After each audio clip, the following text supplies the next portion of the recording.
सुलेमान कानूनी के बाद सुल्तान सुलेमान कानूनी के दौर में उस्मानी सल्तनत अपनी ताकत के चरम पर पहुंच चुकी थी। लेकिन उनके बाद सल्तनत के सामने एक नया दौर शुरू हुआ। अब चुनौती सिर्फ नए इलाकों को जीतना नहीं थी, बल्कि इतने विशाल साम्राज्य को मजबूत तरीके से संभालना भी था। दरबार में राजनीतिक संघर्ष बढ़ने लगे, यूरोप में नई ताकतें उभर रही थीं और दुनिया की राजनीति तेजी से बदल रही थी। फिर भी उस्मानी सल्तनत ने कई सदियों तक अपनी शक्ति और प्रभाव को कायम रखा। समुद्र पर उस्मानी ताकत। उस्मानी सल्तनत सिर्फ जमीन पर ही शक्तिशाली नहीं थी, भूमध्य सागर में भी उस्मानी नौसेना का बड़ा प्रभाव था। उस्मानी जहाजों ने उत्तरी अफ्रीका, पूर्वी भूमध्य सागर और मध्य पूर्व के समुद्री इलाकों में अपना प्रभाव बढ़ाया। अल्जीरिया, ट्यूनीसिया और लीबिया के कुछ हिस्सों में भी उस्मानी प्रभाव स्थापित हुआ। उस समय भूमध्य सागर व्यापार और राजनीति का एक महत्वपूर्ण केंद्र था, इसलिए समुद्र पर नियंत्रण उस्मानी सल्तनत के लिए बेहद महत्वपूर्ण था। यूरोप की कई शक्तियां भी उस्मानी विस्तार को रोकना चाहती थीं। उस्मानियों का संघर्ष हैब्सबर्ग साम्राज्य, वेनिस और बाद में रूस जैसी शक्तियों से हुआ। कभी उस्मानी सेनाओं को बड़ी जीत मिली और कभी उन्हें पीछे हटना पड़ा। 1683 में वियना की दूसरी घेराबंदी उस्मानी इतिहास का एक महत्वपूर्ण मोड़ बनी। वियना पर कब्जा नहीं हो सका और इसके बाद मध्य यूरोप में उस्मानी प्रभाव धीरे धीरे कम होने लगा। लेकिन इसका मतलब यह नहीं था कि सल्तनत तुरंत खत्म हो गई। उस्मानी सल्तनत अभी भी दुनिया की प्रमुख राजनीतिक शक्तियों में शामिल थी। बदलती दुनिया 18वीं और 19वीं सदी में दुनिया तेजी से बदल रही थी। यूरोप में औद्योगिक क्रांति हो रही थी।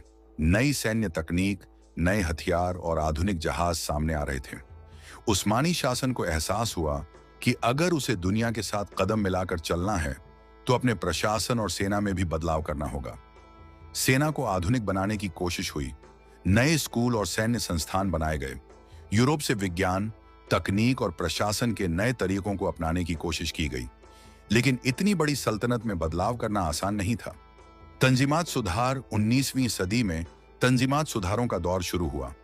सरकार ने प्रशासन, कर व्यवस्था, सेना और कानून के क्षेत्र में कई सुधार करने की कोशिश की। मकसद था कि सल्तनत को मजबूत बनाया जाए और बदलती हुई दुनिया के साथ उसे आधुनिक बनाया जाए। लेकिन इसी दौर में सल्तनत के अलग अलग हिस्सों में राष्ट्रवादी आंदोलन भी मजबूत होने लगे। विशेष रूप से बाल्कन क्षेत्र में कई विद्रोह और स्वतंत्रता आंदोलन हुए। धीरे धीरे कई इलाके उस्मानी नियंत्रण से बाहर होते गए और सल्तनत का क्षेत्र छोटा होता गया। प्रथम विश्व युद्ध फिर आया। 1914 का प्रथम विश्व युद्ध। उस्मानी सल्तनत ने जर्मनी और दूसरी केंद्रीय शक्तियों का साथ दिया। युद्ध कई वर्षों तक चला। उस्मानी सेना ने कुछ मोर्चों पर बहादुरी से मुकाबला किया, लेकिन अंत में युद्ध का परिणाम सल्तनत के पक्ष में नहीं रहा। 1918 में केंद्रीय शक्तियों की हार के बाद उस्मानी सल्तनत की राजनीतिक और सैन्य स्थिति बेहद कमजोर हो गई।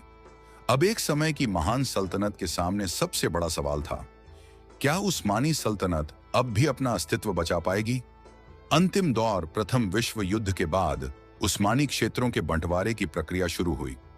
सल्तनत की सरकार पर बाहरी दबाव बढ़ता गया। इसी समय अनातोलिया में मुस्तफा कमाल अतातुर्क के नेतृत्व में तुर्की राष्ट्रीय आंदोलन मजबूत होकर सामने आया। आखिरकार 1922 में उस्मानी सल्तनत को समाप्त कर दिया गया।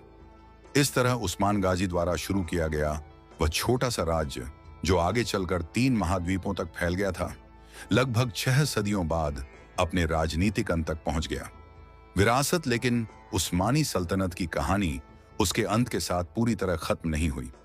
आज भी इस्तांबुल की मस्जिदें, महल, पुल, मदरसे और ऐतिहासिक इमारतें उस दौर की याद दिलाती हैं।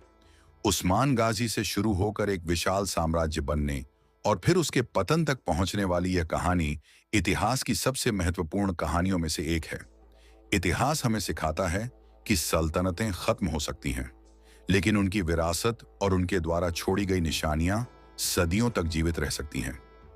अगर आपको उस्मानी सल्तनत का इतिहास पसंद आ रहा है तो अगले पार्ट में हम जानेंगे कि सल्तनत के खत्म होने के बाद तुर्की में क्या हुआ और आधुनिक तुर्की कैसे बना।